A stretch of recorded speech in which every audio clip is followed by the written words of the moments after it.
Hello guys, ఈరోజు మన 90 days ఛాలెంజ్లో day 10. నార్మల్గా డైలీ అనుకుంటా డైలీ వ్లాగ్స్ తీద్దాము అని చెప్పి, కాకపోతే అసలు నాకు టైమే కుదురుతలే డైలీ వ్లాగ్స్ తీయడానికి. నా బెస్ట్ అయితే ఇస్తా డైలీ వ్లాగ్స్ తీయడానికి. కాకపోతే ఈ ఐఫోన్ ఉంది చూసినాము, కొన్నప్పుడు బట్టలు చింపుకొని కొంటాము, బట్ ఇప్పుడు దాని వాల్యూ అర్థమవుతుంది. సో కెమెరా ఆన్ చేయంగానే స్టోరేజ్ ఫుల్ వస్తుంది. దీనమ్మ మనం ఈ 90 డేస్ ఛాలెంజ్ స్టార్ట్ చేసి అప్పుడే 10 డేస్ అయిపోయింది. నిజంగా మనం ఏదన్నా చేద్దామని చెప్పి కూర్చుంటాం చూసినావా, శివమాల కావచ్చు, అయ్యప్పమాల కావచ్చు, ఏదైనా అది వేసేటప్పుడు మనం ఎంత అయితే భయపడకుండా వేస్తామంటే లైక్ పాటించగలుగుతామా లేదా, మనతో అవుతుందా లేదా అని చెప్పి. బట్ వన్స్ వేసిన తర్వాత అది మన మెడలో ఉందనుకో తీయబుద్ధి కాదు. అలాగే ఈ కన్సిస్టెంట్గా మనం దీనికన్నా అటాచ్ అయినామనుకో జిమ్ అనబుద్ధి కాదు.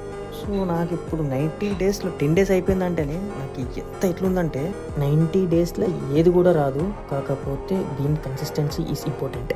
చలో ఇంకా అస్సలు లేట్ చేయదు. ఈ 80 డేస్ నా వర్కౌట్ ఎట్లుంటుంది అంటే ఒంటి మీద ఉన్న బట్ట కూడా మర్చిపోయి వర్కౌట్ చేయాలి. సో ఈరోజు మన వర్కౌట్ వచ్చేసి షోల్డర్ వర్కౌట్ చేసేటప్పుడు నార్మల్గా ఎవరు కూడా షోల్డర్కి వార్మప్స్ చేయరు.